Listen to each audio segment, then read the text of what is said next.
आज समस्या ये नहीं है कि शत्रु रोज आपको अपने होने का एहसास कराता है। मुझे 24 घंटे से ज्यादा हुए हैं, उदयपुर से मैं यहां पहुंचा था और यहां पहुंच के शाम के 6 बजे मैंने वो खबर सुनी। अब उसको पकड़ लिया गया है, फिर कानून आएगा। कानून में तो बड़े सारे लोग आज तक फांसी नहीं चढ़े। अगर कानून में खामी है और राष्ट्र बचाना है तो सवाल खड़ा करिए, जिसने सरेआम अपनी मजहब की प्रेरणा से, किताब की प्रेरणा से जिस किसी की भी हत्या की है, उसको 24 घंटे के अंदर पकड़ा नहीं जाना चाहिए। अगर पकड़ में भी आ गया है तो गोली मार देनी चाहिए। अगर डर से ही यह देश बचता है, इस राष्ट्र की सुरक्षा अगर इस देश के आताताइयों में, देश के गद्दारों में डर से ही पैदा होती है, तो गोली मारने का डर अच्छा है, होना चाहिए।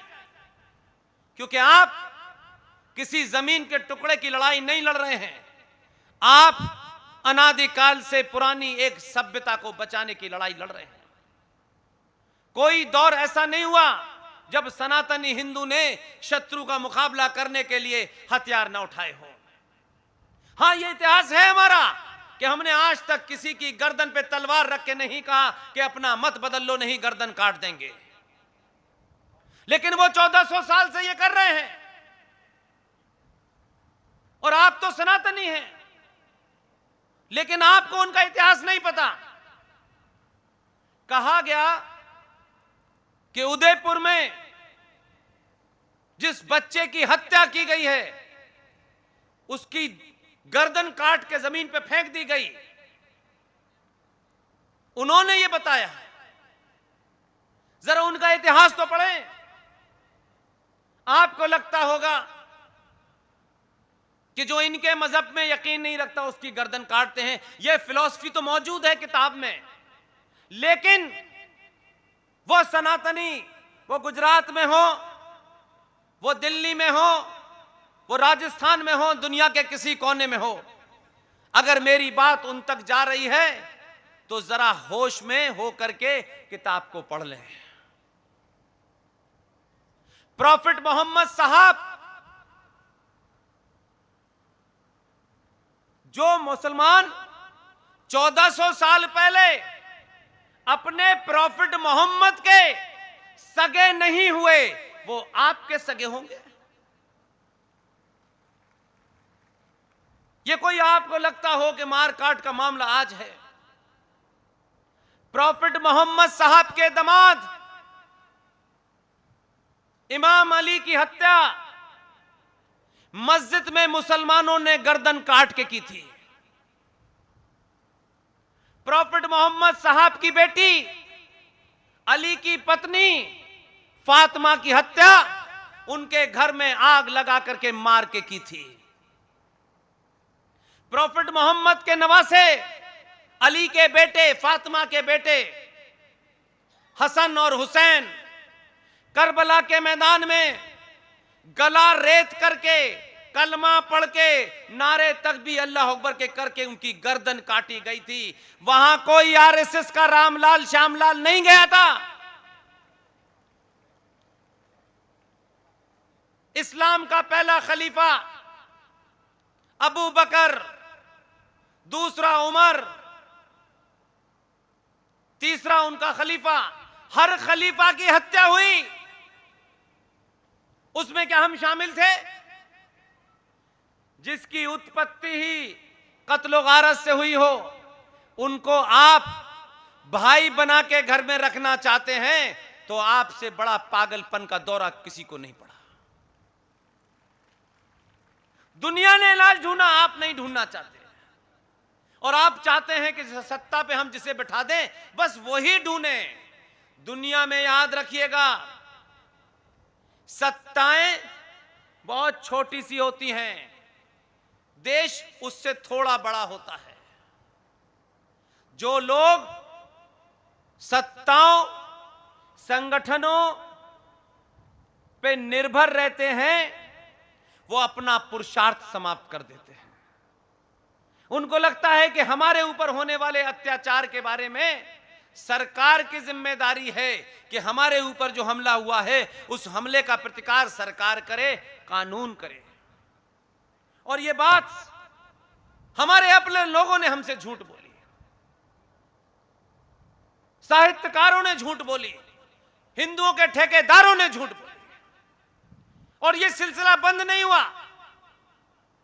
ये उतना ही बड़ा जुर्म है कि कोई मां अपने उस छोटे से बच्चे को, जिसको कुछ पता नहीं है, उसे ज्ञान नहीं है, अपने स्वार्थ में दूध पिलाने की जगह जहर पिला दे।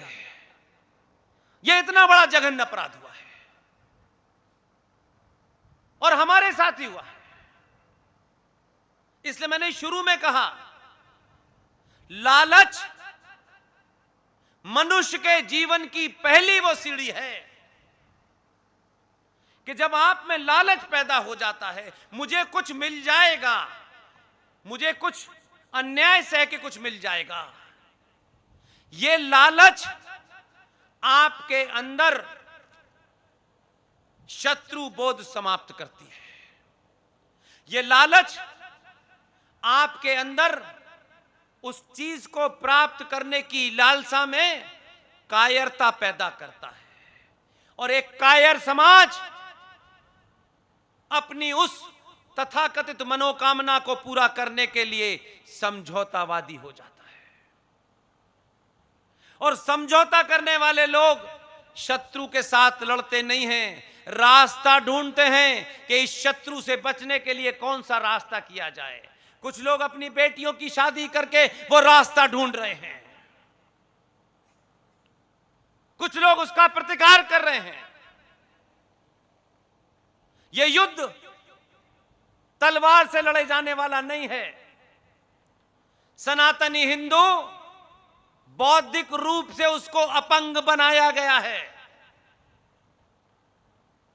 दूसरे का कोई मर जाए तो हम उसकी चिंता करते हैं, लेकिन हम इतनी घिनौनी राजनीति में, इतनी छोटी मानसिकता में फंसे हुए हैं।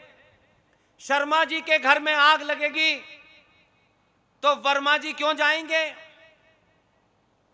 वर्मा जी के घर में आग लगेगी तो यादव जी क्यों जाएंगे? और हर एक के घर में एक दिन आग लगनी है, यह तय है। अगर आप इस बीमारी से बाहर निकल गए होते तो अगर किसी के इस पूरे शहर में अगर यह खबर पता चल जाए कि रात के 2 बजे किसी इलाके में जिहादियों ने आग लगा दी है, 5.5 करोड़ इस राज्य की जनसंख्या है। आपके अकेले इस शहर की जनसंख्या 31 लाख है। 28 लाख में से 5 लाख लोग रात के 2 बजे भी अगर वहां चले जाएंगे, अगले 50 साल तक कोई जिहादी आग लगाने की हिम्मत नहीं करेगा, नहीं करेगा। इसलिए मैं आपके सामने जो चुनौतियां हैं उसका जिक्र इसलिए करना चाहता हूं। यह अगर मैं नहीं करूंगा तो मुझे लगेगा कि जिस मकसद से मैं आया हूं वो पूरा नहीं होगा। आज आपके सामने ऐसी चुनौतियां आपकी कायरता के सामने खड़ी हो गई हैं कि आज अगर आप आज नहीं लड़े, आज मतलब आज 100 साल नहीं, 50 साल नहीं, जो स्थिति है, जो मुझे दीवार पे लिखा नजर आ रहा है, मुझे सिर्फ यही मेरी चाहत है कि वो आपको भी नजर आए। जो मैं देख रहा हूं, इसलिए मैंने सोच समझ करके कर्नल RS सिंह, सुशील पंडित और मेजर जनरल GD बख्शी के कहने से सुख सुविधाओं वाला अपना जीवन छोड़ा मैंने, क्योंकि मैं उस सत्ता और व्यवस्था को जानता हूं उस फिलॉसफी को जानता हूं, इसलिए मुझे रात में नींद नहीं आती है। मुझे नींद उड़ जाती है मेरी, मैं रात के 2 बजे भी कुछ लिखने लगता हूं और सोचता हूं कि कल कहां मुझे जाना है, वहां मैं ये बात बोलूंगा, क्योंकि उसके बोलने के मूल में मेरा अपना स्वार्थ नहीं होता, स्वार्थ सिर्फ राष्ट्र होता है। इसलिए मुझे नींद नहीं आती है। मुझे मकान की चिंता नहीं है, मुझे कार की चिंता नहीं है, इत्तेफाक से ये दोनों मेरे पास नहीं है। मुझे लगता है बहुत से बहुत इस भारत राष्ट्र के पास 10 से 15 साल का समय बचा है। हो सकता है आपको लगे कि आदमी शायद पागल हो गया है, हमें डरा रहा है। नहीं, मैं नहीं डरा रहा। यह 10-15 साल से ज्यादा का समय नहीं है। हम सिर्फ भाग रहे हैं, जिंदा रहने के लिए रास्ते ढूंढ रहे हैं, उसके बाद भी जिंदा नहीं रह पा रहे। इसलिए मैंने 1935 की घटना का जिक्र किया, लाहौर की बात बताई, और यह बात मैं किसी तथ्यों पे कह रहा हूं। अगर हम जागरूक होते तो यह मुमकिन नहीं है एक सभ्य समाज अपने ही किसी भाई और बहन के बारे में, वो इस भारत के किसी कोने में रहता हो, उसका रंग क्या है, उसकी जाति क्या है, उसका स्तर क्या है, वो कौन सी भाषा बोलते हैं, लेकिन अगर वो सब सनातनी एक अपने आप को मानते तो माफ कीजिएगा, मुझे तो 20 साल 23 साल से मैं यही काम कर रहा था, नौकरी के साथ साथ भी कर रहा था। लेकिन जब नौकरी आड़े आई कि इसके रहते हुए ये काम पूरी ईमानदारी से नहीं हो पाएगा, उसी दिन छोड़ दिए।